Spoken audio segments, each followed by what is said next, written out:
Genetik mucizesi CRISPR-Cas9. CRISPR-Cas9, bilim dünyasında heyecan yaratan bir genom düzenleme aracıdır. Daha önceki tekniklerden daha hızlı, daha ucuz ve daha yüksek doğruluklu olup geniş potansiyel uygulama yelpazesi vardır.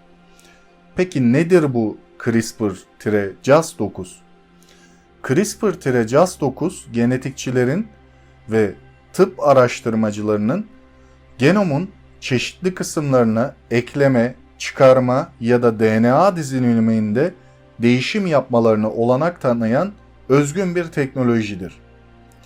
Şu anda var olan en basit, çok yönlü ve duyarlı genetik manipülasyon yöntemi olduğundan bilim dünyasında büyük ilgi görmektedir. Arkadaşlar şöyle düşünün, DNA'nın sarmalını az çok görmüşsünüzdür hepiniz. Bu sarmalda belli bir, yani tabi bunu yine bilim insanları belirliyor nereden kesileceğini.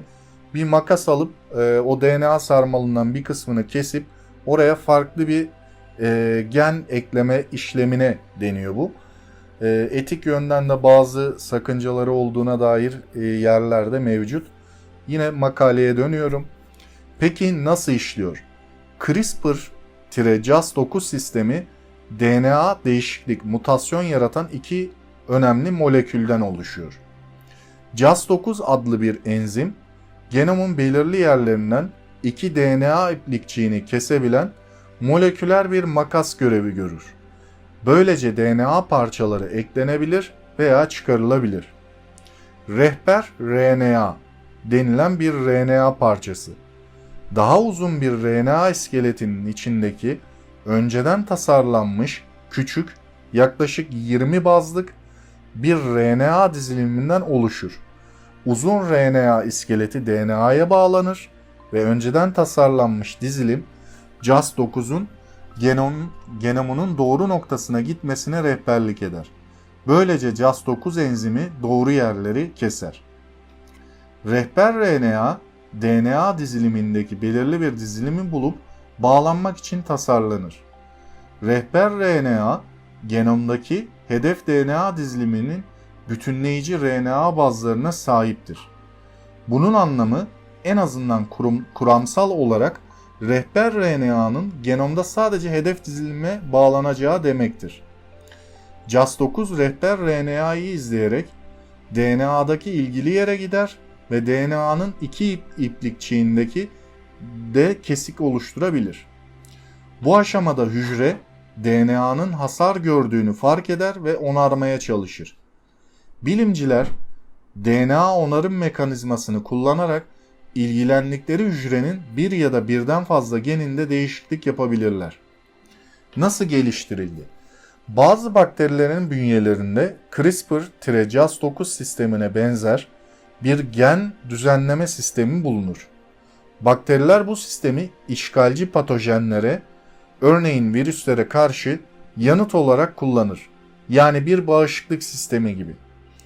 CRISPR kullanarak bakteriler virüs DNA'sından parçalar çıkarırlar ve bir daha saldıracak olursa virüs tanımlamalarına ve savunmaya geçmelerine yardımcı olması için birazını saklarlar.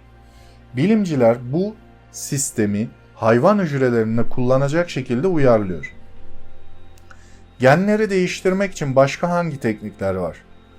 DNA'da oluşan değişikliklerin sonuçlarını inceleyerek bilimciler yıllar içinde genetik ve gen işlevi hakkında çok şey öğrendi.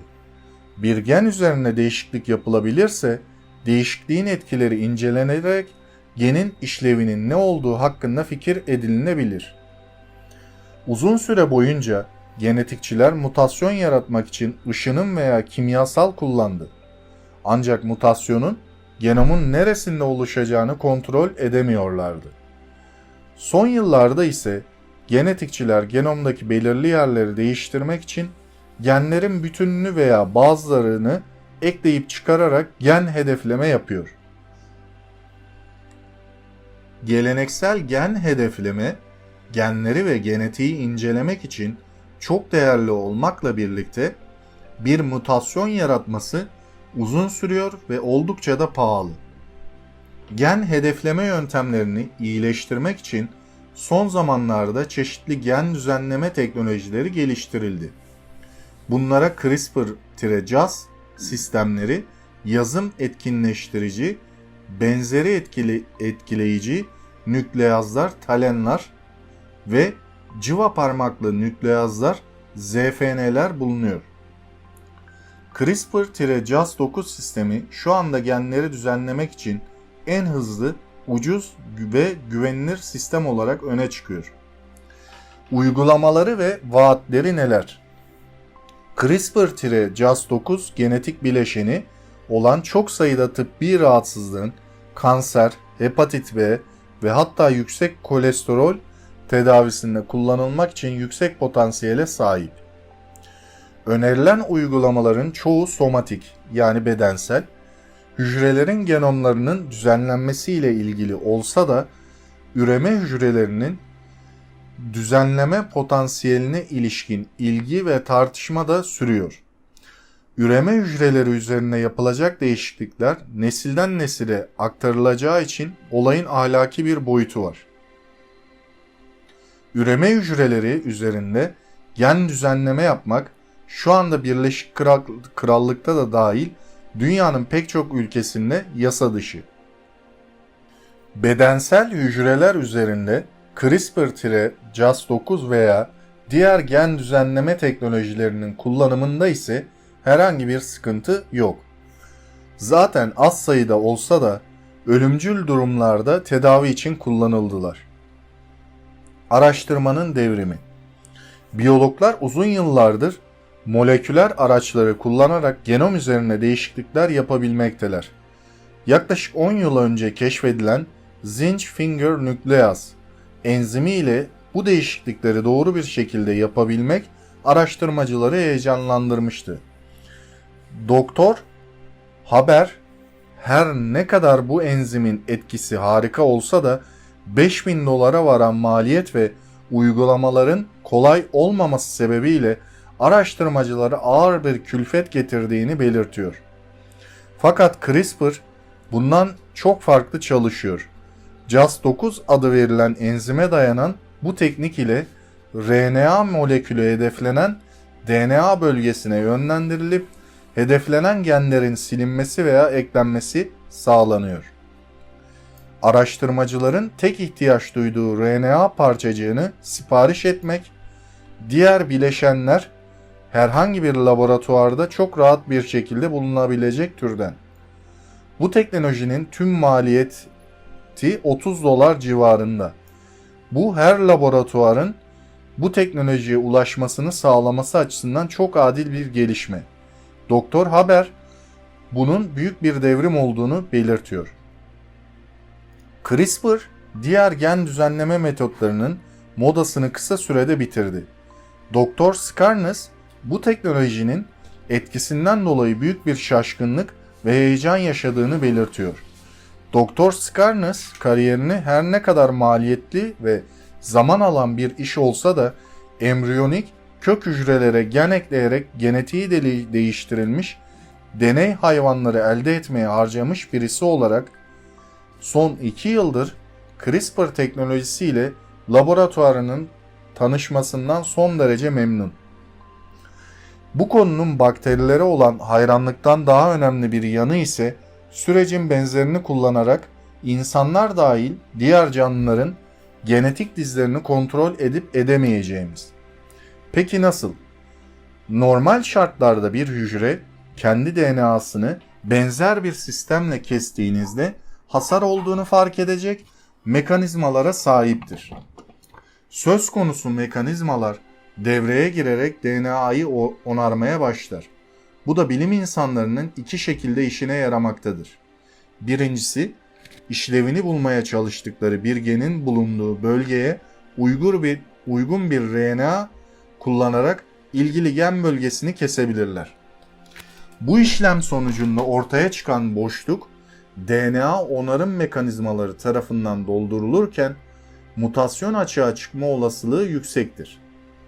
Bilim insanları onarılmış ama mutasyonlardan dolayı etkisiz hale gelmiş gene sahip bu DNA ile biyolojik aktivitelerine devam eden hücredeki anormallikleri gözlemleyerek tersten yol alıp ilgili genin rolü hakkında bir sonuç çıkarabilirler. İkinci durum ise mutasyonu bilinen bir DNA bölgesi kesildiğinde bu bölgede açığa çıkan boşluğu dolduracak bir tek zincirli DNA molekülünü ortama bırakmaktır. Böylece bu DNA parçası açılan boşluktan hedef DNA'ya bağlanıp istenilen normal genin aktarılmasını sağlar. Bu yöntem CRISPR gen düzenleme teknolojisinin genetik hastalıkların tedavisinde büyük bir kapı açabileceği anlamına geliyor. Düşünsenize, hatalı genleri yenileriyle değiştirmek güzel olmaz mıydı? O halde bunu insanlarda uygulamaktan bilim insanlarını alıkoyan nedir? İşte tartışmaların başladığı nokta tam da burası. DNA onarım mekanizmaları hata yapma eğilimli süreçler olduğu için bu yöntem kansere yol açma ihtimali tartışılan noktaların başında geliyor. Özellikle hedef bölgenin uzağında gerçekleşebilen mutasyonlar olma ihtimali kaş yaparken göz çıkarılmasın diye araştırılıyor. Yine de CRISPR'ın şimdilik daha küçük çaplı uygulamalarda kullanılmasını engelleyen bir durum olmadığını da not etmekte fayda var. Bu konu hakkında şunu söyleyebilirim. CRISPR-Cas9 etik ahlak yönünden bazı sakıncaları olduğunu çoğu kez makalelerde denk geldim. Şöyle ki CRISPR teknolojisinde DNA'nızın, mesela atıyorum bir kansersiniz veya virüs taşıyorsunuz vesaire. O DNA'dan o kısmı keşfediyorlar, buluyorlar kontrol RNA'sıyla. Orayı bulduktan sonra kestiğiniz takdirde ve yeniden birleştirdiğinizde bir mutasyon yaratmış oluyorsunuz. Ya da o kesilen bölge ve boşluk çıkarılan bölgeye yeni bir şey eklediğinizde yine bir mutasyon yapmış oluyorsunuz. Haliyle buna baktığınız zaman insanlarda bu tarz bir mutasyon yaratmak ne gibi sonuçlar doğuracağını hiç kimse bilemiyor. Tamam, iyileştirici yönü olabilir illaki ama insanda mutasyona neden olmak ileriki sonuçlarda ne doğuracak o da belli değil. Burada şunu da belirtmek isterim. Yine bu tarz teknolojilerden biri olan Elon Musk'ın yeni tanıttığı Neuralink var. Bunda da beyin ve kafatasınıza bir tane çip tarzı bir yazılım ekliyorlar. Oradan hastalıkla mücadele olsun, yine bunun da amaçlarından biri Alzheimer özellikle veya işte unutkanlık vesaire, psikolojik sorunlar gibi bunları çözebileceklerini iddia ediyorlar. Diğer bir yöntem de biohackerlık. Bu da insanın mesela uzvu yoksa biohacker yöntemiyle o uzuv varmış gibi hissettirme vesaire. Bunlar da mevcut alternatifleri. Ama CRISPR'ın biraz daha insanlara uygulanabilirliği düşünülüyor. Çünkü neden? CRISPR'la DNA üzerine bir işlem yapılıyor. Bunu da tabii hayvanlar üzerinde deneyerek yine de insanlara da uygulanabilir pozisyona getirilebilir. CRISPR'ın aslında bir nevi biraz daha kullanılabilir olduğunu düşünüyorum ben. Özellikle hastalıkların giderilmesi yönünde. Diğer teknolojilerde mutlaka ilerleyen süreçlerde insanların daha fazla yaşayabilmesi, daha sağlıklı olabilmesi için kullanılabileceğini düşünüyorum. Tabii eksi yönleri de illaki vardır. Sizler de mutlaka bu videomun altına düşüncelerinizi iletirseniz memnun olurum. Yorumlarınıza da ben gördükçe geri dönüş sağlamaktayım.